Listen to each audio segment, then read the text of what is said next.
Hola, ¿qué tal, queridos amigos de Perfil? Es un placer de nueva cuenta tener esta cita con todos ustedes. Y un placer también tener una cita con un personaje que todos los televidentes de Radio Televisión de Veracruz conocen pues muy bien y a fondo. Y yo espero que en esta plática podamos conocer y revelar aspectos de su personalidad que a lo mejor no tienen tan claros por ahí. Me estoy refiriendo a Manuel Munguía Castillo, quien se había hecho mucho del rogar, pero finalmente lo tengo sentado en la silla de los acusados. ¿Cómo estás, mi querido Manuel? Muy bien, gracias. Cuando dijiste que me conocen muy bien, recordé algo que sucede frecuentemente porque nos topamos con personas que ven la estación y me dicen, hola señor, ¿cómo le va? Buenos días, buenas tardes, buenas noches. Yo lo conozco y les digo, no, mire, como decía mi abuela, usted me habrá visto, porque si me conociera ni me saluda. Así que comencemos Bueno, pues por esa prevención. Vamos a ver si es verdad lo que decía tu abuela. Pero lo que es un hecho es que te has convertido en un personaje entrañable de nuestra televisora, que has formado parte muy importante de todo lo que ha sido, bueno, la programación de ya muchos años. Y que llegas aquí en un programa al que precede pues mucha fama, acompañado de Jorge Saldaña, quien era pues muy... Acompañando, bueno, pues lo podemos decir así, acompañando a Jorge Saldaña. Pero tú eres veracruzano, Manuel. Sí. O sea, por ahí como que no me cuadra tanto la historia de que vengas acompañando, como tú dices, a Jorge Saldaña en el programa que tuvo durante muchos años en nuestra televisora, pero que seas veracruzano. Cuéntame un poco de esto. ¿De dónde eres? De Naranjos, Veracruz, un pueblo petrolero en sus orígenes, enclavado en la región de la Huasteca. No suelo decir que soy huasteco, porque la verdad es que como muchos otros pueblos, fue producto de la migración de personas que vinieron no solo de otros estados, que vinieron de muchísimos, sino que de personas que vinieron del extranjero también. Ya. Hay que ir al panteón de mi pueblo para darse cuenta que ahí descansan chinos, japoneses, holandeses, británicos, estadounidenses, en fin, suizos, y hay descendientes de muchos de ellos todavía, porque la atracción de la industria petrolera a principios del siglo XX provocó el nacimiento de pueblos como Poza Rica, que después se convirtió en cabecera municipal y tiene una municipalidad desde los años 50, Cerro Azul, que desde los años 60 también se convirtió en una municipalidad que se separó de Tepetzintla, y Naranjos, que no constituyó otra municipalidad,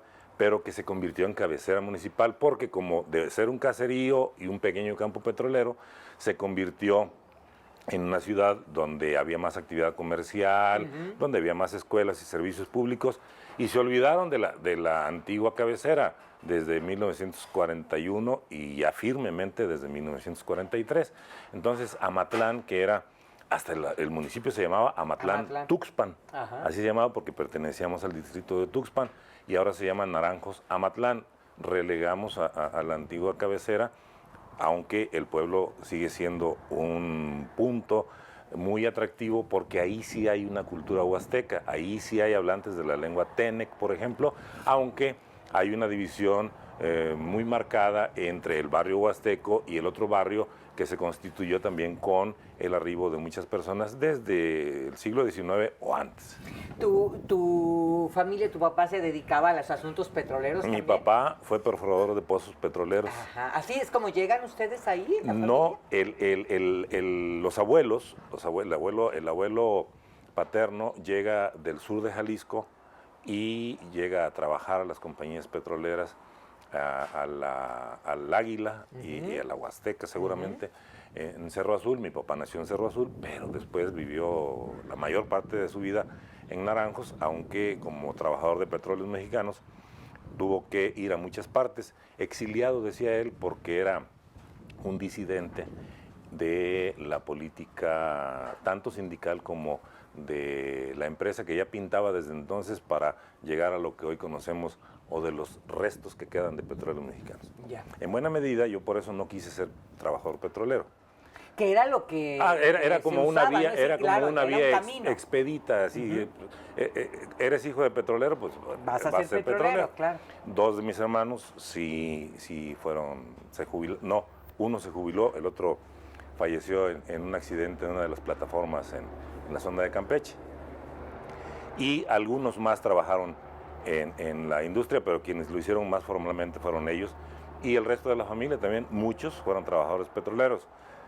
Desde los 80 a los 90 y más recientemente vino la decadencia de la producción en la región norte de Veracruz y mucha gente tuvo que salir. El pueblo resintió, la región resintió, los pueblos, el resto de los pueblos también resintieron esto y hoy tenemos que estar retomando la lección que Lázaro Cárdenas dejó pocos años después de la expropiación petrolera. Hizo un recorrido por las zonas donde estaba asentada la industria petrolera y les dijo, no se atengan al petróleo, porque el petróleo es un recurso no renovable. Claro. Hagan su pequeña granja, cultiven sus parcelas, trabajen en la tierra, cultiven sus ríos, cuídenlos, porque el petróleo se va a acabar. Es algo que no escucharon quienes en su momento vivieron esta lección y que hoy estamos empezando a reconocer. Entonces tenemos que rehacer esos pueblos porque efectivamente está desmantelada prácticamente toda la instalación que hubo antes. Y con una economía muy fracturada. Bastante, sí. ¿Tu mamá de dónde era? Mi mamá nació... es? No, los dos ya murieron, mis dos padres ya murieron. Ella era de Amatlán, de la antigua cabecera municipal, pero también de una familia de migrantes que llegaron, en este caso del estado de Hidalgo, a trabajar a las recaudadoras de rentas del gobierno de Veracruz a principios del siglo XX, porque Amatlán, siendo cabecera municipal, pues tenía oficinas públicas y había más actividad.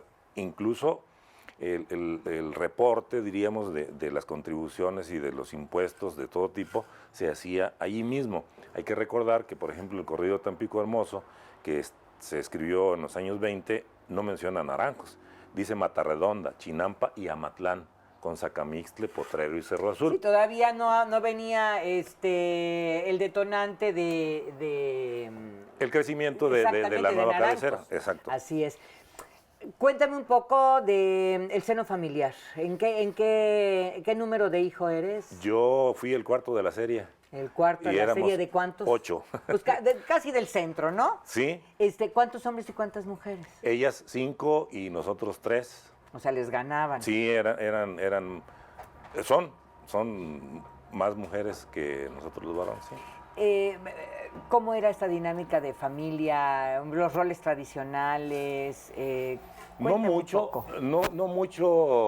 en el sentido de que a las mujeres les toca esta actividad. La ¿no? cocina. No, nosotros y también barríamos y nos decían, pásele para que vea lo que se le pone a esto que estoy guisando. ¿De verdad? Para que cuando ande por allá, cuando menos sepa freírse un huevo.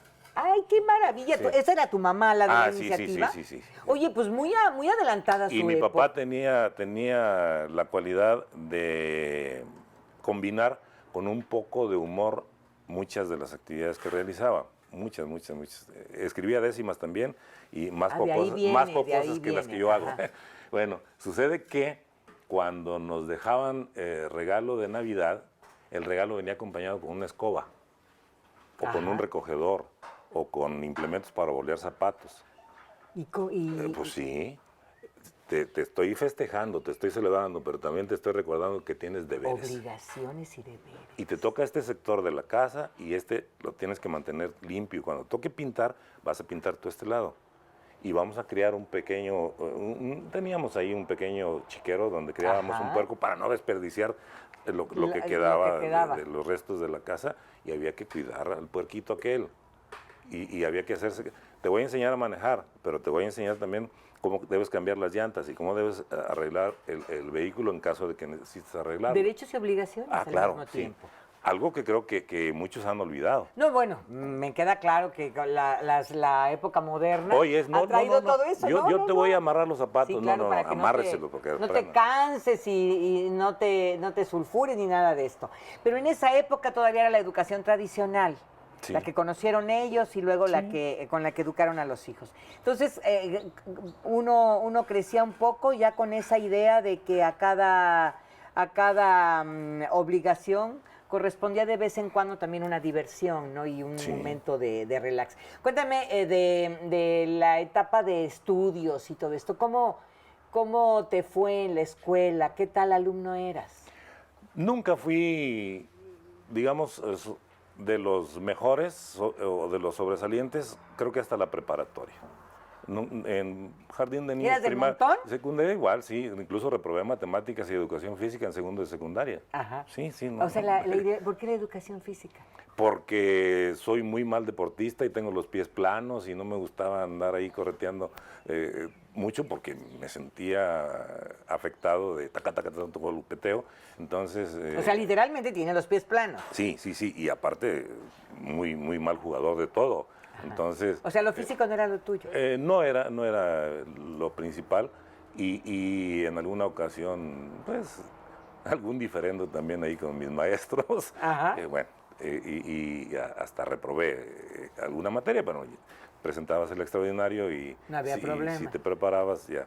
Pero en la preparatoria y en los estudios posteriores creo que sí ya me apliqué un poco más con la conciencia de qué quería hacer, ¿no? Sí. ¿Cómo te definirías en pocas palabras en esa época de tu vida? Pues diríamos que observador. Ajá. Muy observador, eso sí. Porque no entraba mucho en la dinámica de indagar en lo que los demás hacen, piensan, creen, en fin. Más bien hacía mis deducciones y observé mucho. Grabé en muchas ocasiones sin que se dieran cuenta a muchas personas que me interesaba conocer con la intención de después hacer algún otro proyecto. Por ejemplo, pensé desde muy temprano, por la lectura de un libro, en escribir, y todavía está pendiente buena parte de eso, un poco de lo que sucedió en la etapa de las compañías petroleras en el norte de Veracruz y el sur de Tamaulipas. Ustedes escucharán que mi habla es más bien como un poco norteña, porque no es jarocha, sino que es de aquel rumbo. Hablamos un poco más como los tamaulipecos, como los veracruzanos. Y grabé, fui registrando datos, y en algún momento tuve un guión de cine que no se pudo filmar porque el personaje que yo quería como protagonista no quiso. Era un abuelo, un abuelo mío. Era abuelo postizo, porque era padrastro de mi mamá, no era su padre. Pero pues nos criamos como... Tú lo veías como tu abuelo. Exactamente, como de la familia, con el cariño de un abuelo, en fin. Y era un personaje muy novelesco, muy interesante, y me pareció que era un buen punto de partida para un trabajo de cine.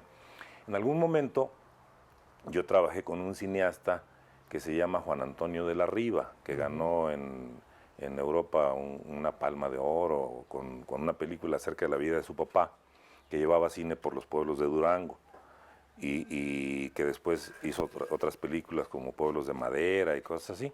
Y yo trabajé con él en la unidad de televisión de la Secretaría de Educación Pública. Muchos años después de Muchísimo tiempo, lo que sí. Y le dije, mira, yo tengo un trabajo así.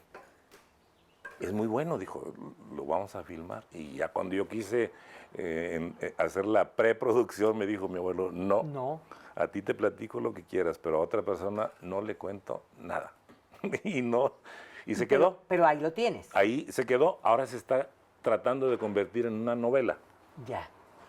Y veremos si algún día ve la luz o no, porque han salido otros libros, pues y ese se ha quedado en el tintero. Es que decíamos un poco antes de entrar al aire que, como decía don Roberto Bravo Garzón, que muchos recordarán, ha sido de una vocación dispersa, o sea, te han gustado muchas cosas en la vida Sí. y te has desempeñado en diferentes ámbitos.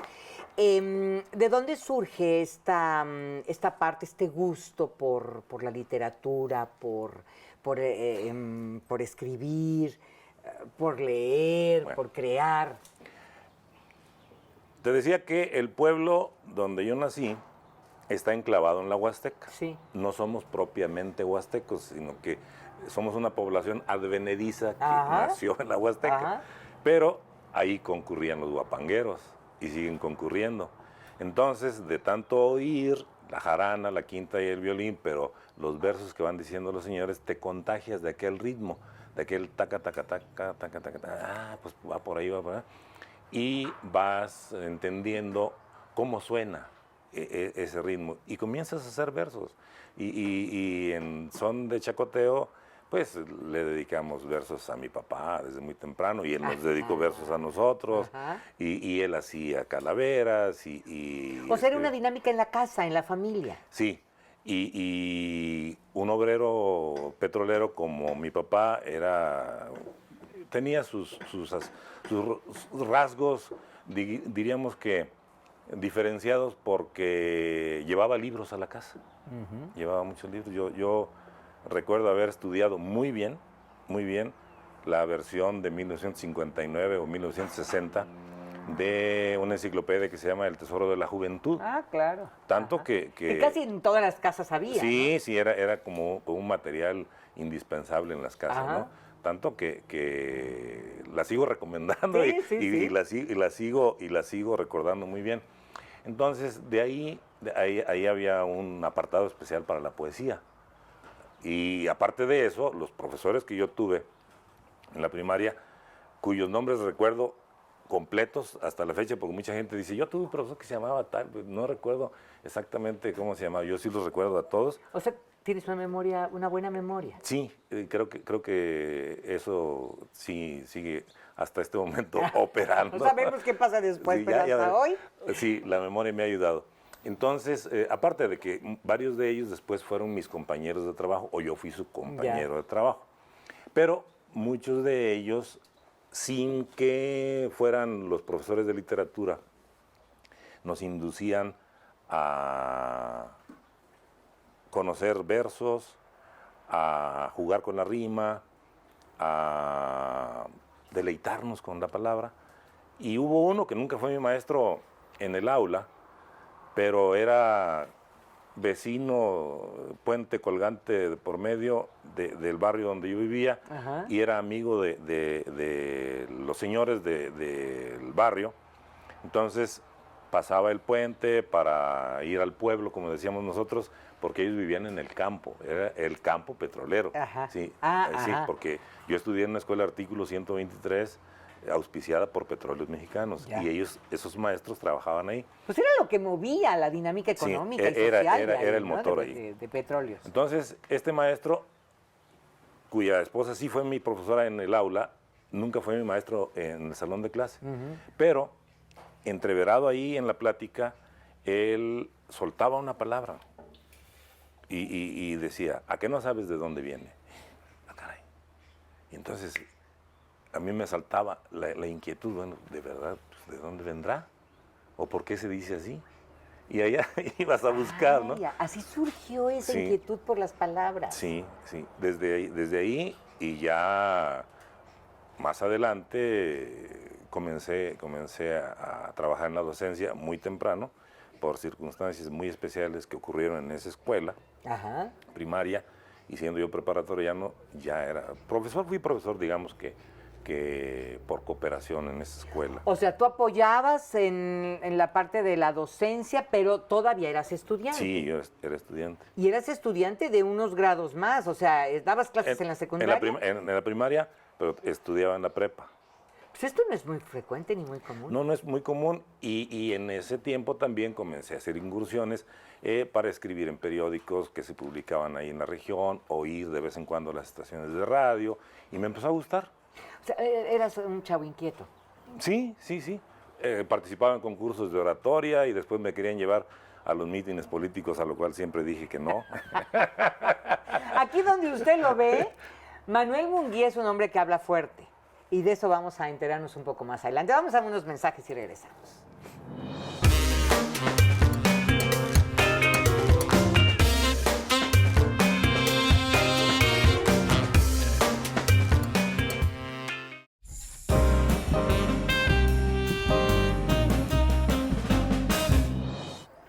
Manuel, yo diría que tú tienes como una formación un tanto multidisciplinaria, porque como que convergen en tu persona un montón de conocimientos que has ido adquiriendo a lo largo de la vida, pero finalmente tú te decides estudiar Derecho. Sí. ¿Por qué Derecho? Por falta de orientación vocacional. Como tantos, ¿no? Sí, es que mira, en aquellos pueblos, yo tenía claro que no quería ser petrolero. Sí, eso sí. estaba ya dicho, Sí, ¿no? pero, pues, te lo plantean o te lo planteaban. Yo terminé la preparatoria en el 1973, y en ese momento, la verdad es que hasta donde alcanzábamos a entender, eras médico, ingeniero o abogado. Si no había más Ajá, sí, como más que no, opciones. como que el que decía quiero ser sociólogo, bueno, ¿qué le pasa? En algún momento yo dije quiero ser músico. Dijo no, los músicos se mueren de hambre y terminan. Te dijeron en tu casa. Y terminan de malvivientes. Bueno, como quiera termina uno de malviviente y no es músico. Bueno, pero bueno.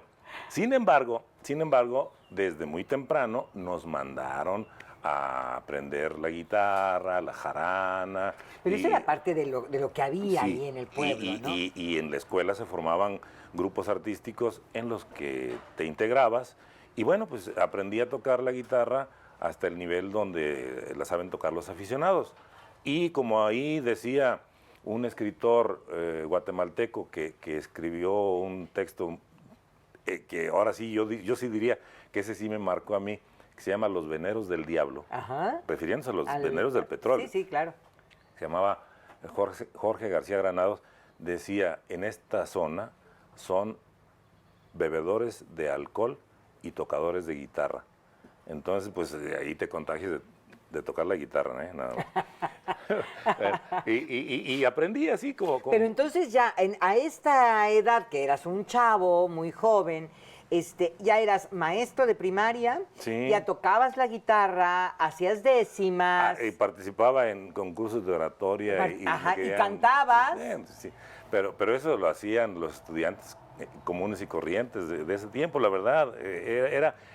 Porque teníamos un grupo de maestros que llegaron y se incorporaron a la comunidad. Es decir, no fueron de estos que hoy voy a trabajar en este pueblito y mañana a ver si ya me cambio. No, quedaban a vivir ahí. Y ahí se quedaron, Sí. Prácticamente todos. Y formaban a muchas generaciones. Entonces, integrados a la comunidad, fueron capaces de generar ahí mismo, en el pueblo, campeones nacionales de atletismo. Saludos a Eloína Villanueva, una contadora que fue mi maestra también, y que fue campeona a nivel nacional en actividades deportivas por la inducción de sus profesores de primaria. Sí, qué maravilla. Otros, Enrique Laureán, gran voleibolista, su hermano Mario Alberto también, gran jugador de voleibol, de selecciones nacionales y todo eso.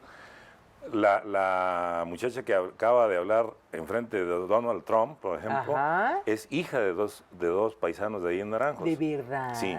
Ella nació allá por el rumbo de Durango, pero es de ahí. Es decir, tuvimos, junto con otras vicisitudes, porque por el pueblo corrió mucha riqueza, pero no tuvimos una preparatoria hasta los años 60. Sí, el que quería estudiar y cuando tenía Sí, que sufrir. irse ¿no? a otra parte. No tuvimos energía eléctrica regular hasta también principios de los años 60. Era como por las calles tandas. eran una colección de toda clase de lodos hasta cerca de los años 70, a pesar de tanta riqueza que corrió por ahí. Pero la comunidad se fortalecía Sí. a través de todo esto. Y de estos maestros, por ejemplo, Ajá. que se integraron ahí a la comunidad. Y no eran maestros de danza, pero formaban grupos de danza y los formaban muy bien. No eran maestros de educación física, pero formaban buenos atletas, buenos deportistas. No eran profesores de música, digamos, que en los términos que lo serían ahora los maestros de música, y nos ponían a formar coros y grupos y cantábamos y sí llegaron profesores de música, a los que tengo que recordar, el profesor José Marfil Castro, que formó a una buena generación de músicos, entre ellos el primer saxofón de la Orquesta Sinfónica de Jalapa, que es de allá, que se llama Abel Pérez Pitón, o Juan Martínez Cortés, que es un destacado maestro de la universidad y que es uno de los mejores percusionistas del mundo, creo yo, en este momento, formados por aquel maestro de música y por sus profesores. ¿Y en el pueblo? De aquel pueblo, sí. Entonces, esto te da idea de que sí había posibilidad de acceder a la cultura desde allá, y luego con el contagio de los guapangueros, que te digo que se la saben de todas para Claro. versar. ¿De dónde viene usted? Y de inmediato te Sí, improvisan una te cuarteta. hacen un verso. Entonces, y que te digan, a ver de dónde vienen tales palabras, o escriba bien porque le voy a revisar ortografía. Hoy los muchachos dicen, oiga, profe, está en la clase de biología, ¿por qué me quiere revisar cómo escribo? Pues porque es parte de la formación. Así es. La Entonces, formación todo integral. eso formó una influencia, pues, que te va orillando a leer un poco más, en fin. Pero bueno, todo esto te lleva a estudiar Derecho, Sí. por mala orientación o por lo que tú gustes y mandes, pero bueno, finalmente reconociendo que la jurisprudencia tiene que ver con todo, así es. porque Y- se tiene que legislar sobre todo. sí, claro. ¿Sí? Pero te vas a estudiar ¿a dónde? A la Facultad de Derecho de la Universidad Nacional Autónoma de México. ¿Por qué un chavo veracruzano del norte del estado se va a la UNAM en lugar de venir a la Universidad Veracruzana? Porque en ese tiempo ya una hermana mayor, la mayor de todos, estaba estudiando en la Ciudad de México, en la UNAM también, en Relaciones Internacionales, porque teníamos parientes allá y provisionalmente ya había... O sea, era más fácil. Sí. Y después ya nos concentramos en un solo lugar porque éramos 8 hijos, entonces era muy difícil que uno estuviera en Jalapa y que otros estuvieran en la Ciudad de México, en fin, para no disgregar el gasto. Sí, claro, juntarlos a todos, ¿no? Sí. Entonces, entras a la Porque UNAM. además yo conocía la Ciudad de México medianamente porque fui compañero de viaje de los abuelos a la capital con mucha frecuencia. ¿Por dónde se iban a la capital si vivían en Naranjos? Por Poza Rica, Pachuca y al Valle de México. A la Ciudad ¿Cuánto de México. hacían? Pues a veces 10 horas, 11 horas. Y la Ciudad de México siempre fue, bueno, lo sigue siendo, desde los tiempos prehispánicos, fue un centro muy importante y el centralismo nos sigue marcando en materia educativa, cultural, en fin, no se diga en otros aspectos. Entonces la Ciudad de México siempre fue un atractivo, lo sigue siendo, y allá estudié. ¿Estudiaste Derecho? ¿Y estudiaste qué más? Estudié Lengua y Literatura Españolas en la Normal Superior. Ajá, era como una especialidad. Es una especialidad para poder ejercer la docencia en las escuelas oficiales. Yo ya trabajaba, pero era mejor, digamos que especializarse, porque no es lo mismo que te guste la literatura o que te guste la gramática, a que aprendas, porque decía un maestro Arqueles Vela de la Normal Superior, decía, aquí hay una diferencia, dice, los universitarios saben qué enseñar, pero no saben cómo. Los normalistas saben cómo, pero no saben qué. Eso era broma, era broma. Pero así decía el maestro Arqueles Vela. Entonces había que saber qué enseñar, pero también había que saber cómo enseñarlo. Cómo enseñar, claro. Eres un hombre guapetón. Mira cómo se quedó. No me la creo. Mira cómo se quedó. No me la creo. Y de chavo no has de haber sido nada feo. Flaco. Delgado, cantador, de poesía y todo esto.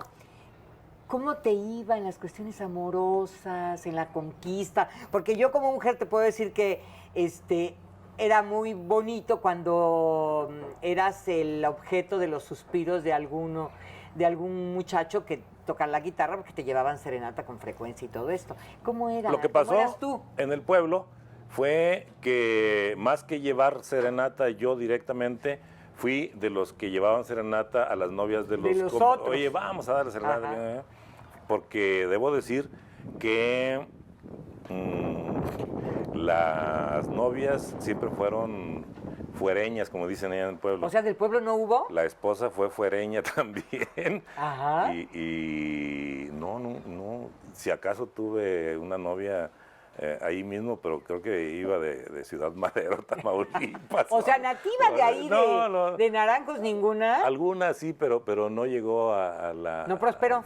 A la formalidad de novia, ¿no? Pero bueno, ya ahí en el Distrito Federal. Sí, bueno, allá ya prosperaron un poco más pero no tanto por la música, porque era de lo que menos hacía yo en la Ciudad de México, tocar y cantar. O sea, ahí lo que te dedicabas era estudiar. Iba a estudiar, colaboré con varios académicos, pagué mi servicio social dando clases en la universidad, Derecho Romano, Introducción al Estudio del Derecho, Derecho Civil 1, y de ahí creció mi afición por aprender el latín, por entender más el origen del idioma, porque pues, en el Derecho Romano tienes que estar un poco más al tanto de eso. Y ya comenzaba yo a trabajar en los institutos de ahí mismo de la universidad y en los asuntos de historia del derecho. Colaboré incluso en la última versión de un libro que escribió un maestro de la facultad sobre historia del derecho, pero después me dio por regresar al pueblo y dije, pues me regreso. O sea, abandonaste ese proyecto de vida académico. Dejé la posibilidad de continuar ahí. Y regresaste al pueblo. ¿Pero qué te trajo al pueblo? Pues yo quería ejercer allá, ejercí un poco tiempo. ¿A la abogacía? Sí, pero terminé por convencerme de que no era algo que yo quería hacer. Las agencias del Ministerio Público, los juzgados, las extintas juntas de conciliación y arbitraje no eran un ámbito que me llenara mucho. Dice aquí en una semblanza del libro Punto Decimal, de tu autoría, dice que no te gustó mucho el tufo los juzgados, y de todo este ambiente. Sin embargo, como decía yo, reconozco que la jurisprudencia tiene que ver con todo y es un sustento académico importante del que se pueden rescatar muchas actividades. Pues puedes asesorar a alguna persona, puedes escribir por ejemplo, este libro tiene que ver con un perfil de la actividad política, pero también jurídica, de un personaje de la independencia, que curiosamente no estuvo en territorio nacional durante toda la lucha, pero estuvo luchando desde España, porque fue diputado a las Cortes de Cádiz de 1812, era del territorio actual de Coahuila, Ramos Arizpe, hasta hay un municipio que se llama Ramos Arizpe allá, y estuvo, la mayor parte del tiempo que estuvo allá estuvo preso y sin embargo estaba luchando por la independencia. Claro. Él fue uno de los que contribuyeron a que viniera Juan de O'Donoghue finalmente a la Nueva España y que se llegara a la conclusión de la lucha por la independencia, y ahí hay un poco del trabajo que tiene que ver con las bases jurídicas, y hay muchos otros más. O sea, que todo ese conocimiento te ha abonado a tu acervo y te sigue sirviendo. ¿Cuántos libros tienes escritos? Deben ser unos 11 más o menos. 11 libros. Sí. Temas diversos. Diversos, hay algunos que son biográficos, otros que son históricos. Aquel que recopila una serie de décimas políticas sobre lo que estaba ocurriendo. El de Punto Decimal que hablábamos. Que se habían publicado originalmente en La Jornada, en el periódico de la Ciudad de México, y que después ya se juntaron en este libro. Ajá. Este otro es sobre la vida y la obra de un exgobernador de Veracruz que decretó la fundación de la Universidad Veracruzana, Jorge Cerdán, y ahí hay un repaso desde la etapa de la Revolución en Veracruz hasta la década de los 40 del siglo XX. Muy bien. Manuel, uno empieza a escuchar parte de estos rasgos de tu vida y no me doy idea cómo es que llegas a Veracruz, cómo es que estás hoy conduciendo un programa agropecuario, cómo es que estabas con Jorge Saldaña en Sopa de Letras. Parecen cosas como muy opuestas en algún momento. Sí. Cuéntame un poco de cómo se va dando toda esta esta parte de tu vida? Muy bien.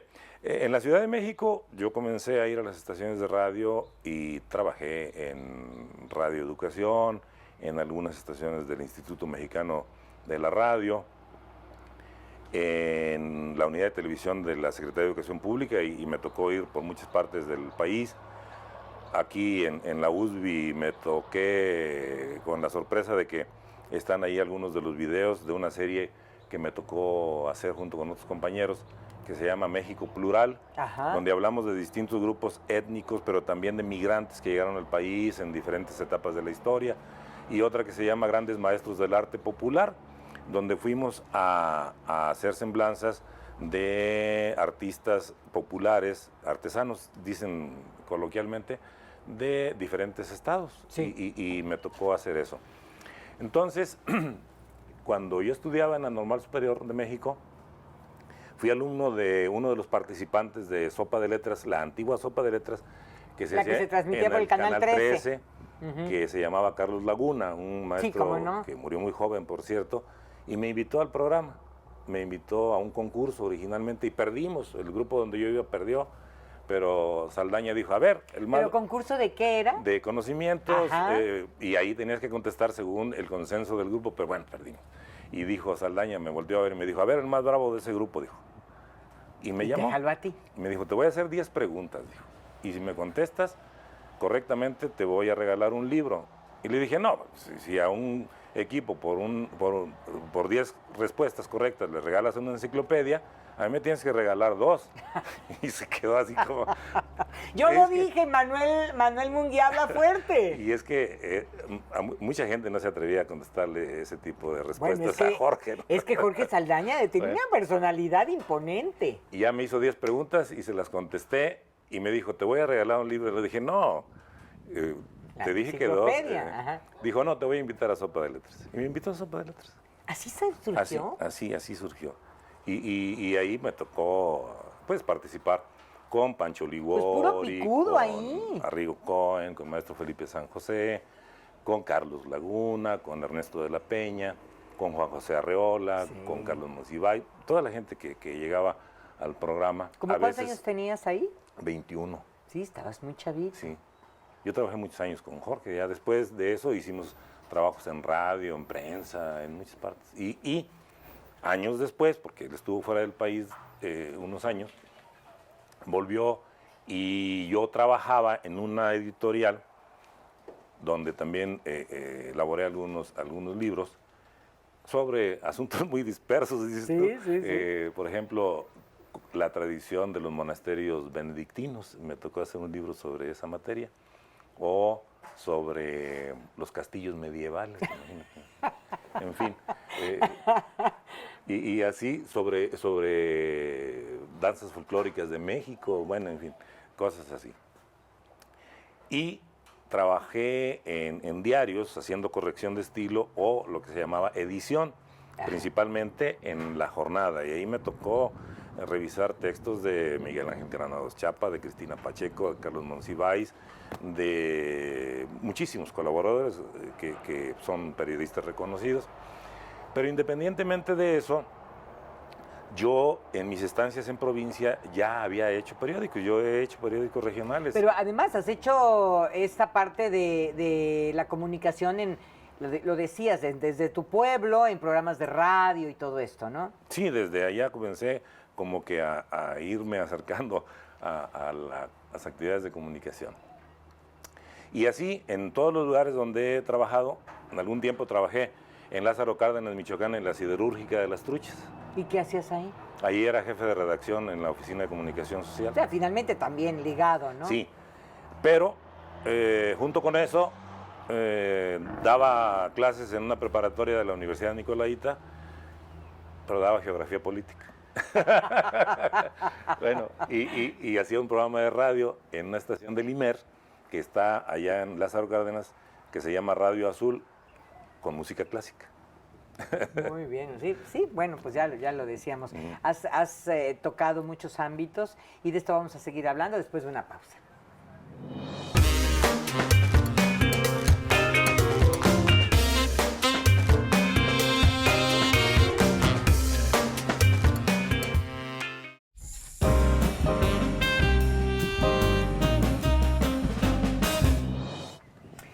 Pues una vida rica en experiencias, en conocimientos, tocando muchos ámbitos diferentes y que finalmente hoy te tienen en Jalapa viviendo tranquilo, ¿no? Viviendo, haciendo lo que te gusta, me Hasta parece. donde sea posible la tranquilidad en estos tiempos, pero sí. Digo, pero en lo que concierne a ti Sí, claro. particularmente. Sí, mira, muchos años viví en el sur de Jalisco porque luego oyen que hago referencias a eso y no terminan de entender bien por qué. Bueno, me casé allá, cambié mi plaza que tenía en la Secretaría de Educación Pública. Y finalmente tu familia era también de Jalisco, tú El dijiste. padre de mi papá Ajá. era de allá, allá Ajá. fui a conocer a un montón de familia, solo tuve un hijo, el muchacho ¿A qué edad murió te casaste?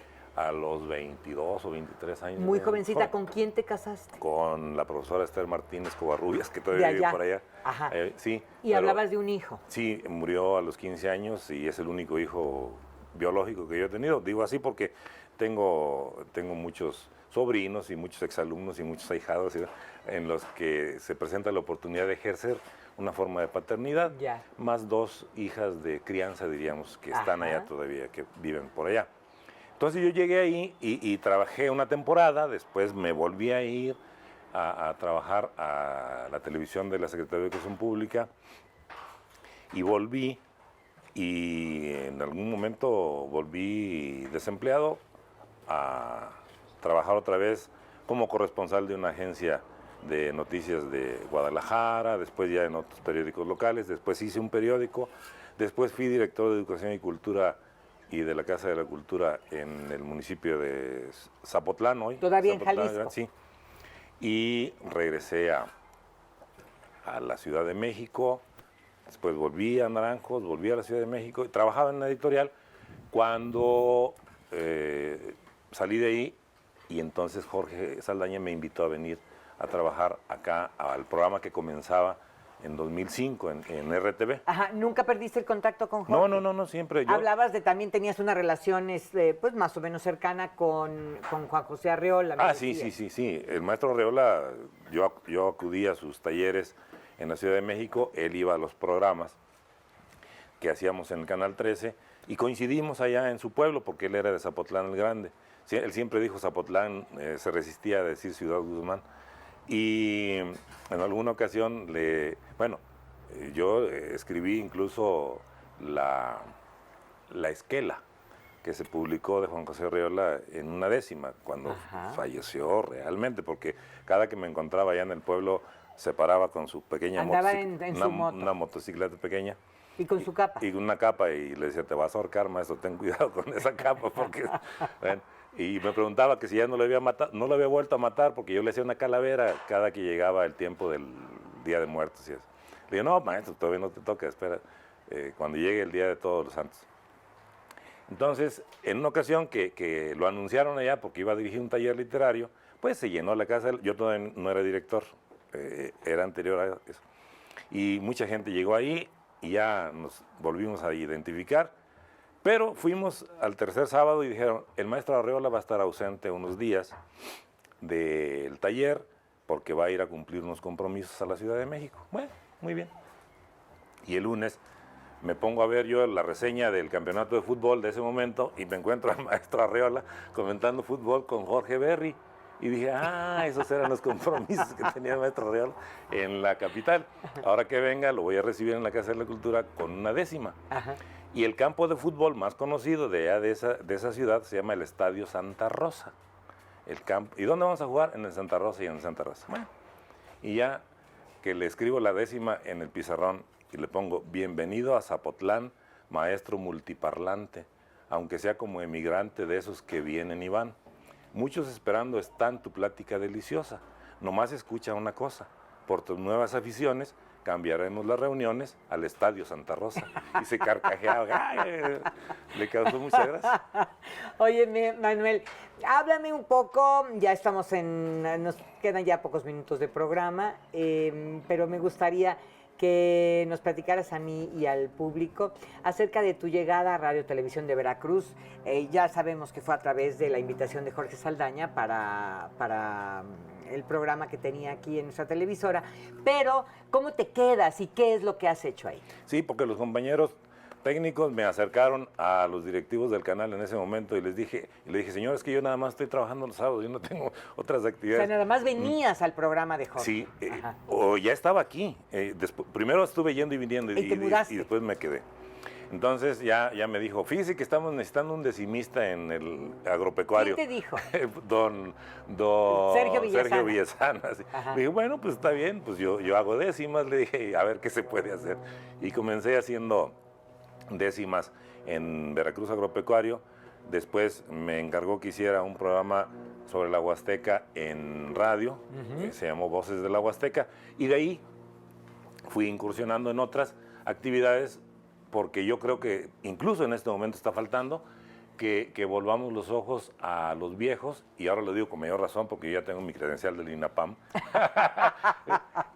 Yo hice un trabajo que se llama Viejos los Cerros, con una semblanza de la vida de personas de la tercera edad, efectivamente, y que después se fue quedando en una pequeña sección del programa matutino de televisión, y en este momento no lo estamos haciendo. Ya no aparece. Y aunque no lo hiciera yo, creo que hace falta que hagamos un programa dedicado a los viejos, y lo digo con toda claridad y con todo respeto, porque muchos piensan que los términos son despectivos. No, hay otros más despectivos que ese, que les suelen poner que si adultos en plenitud y no sé cuántas cosas.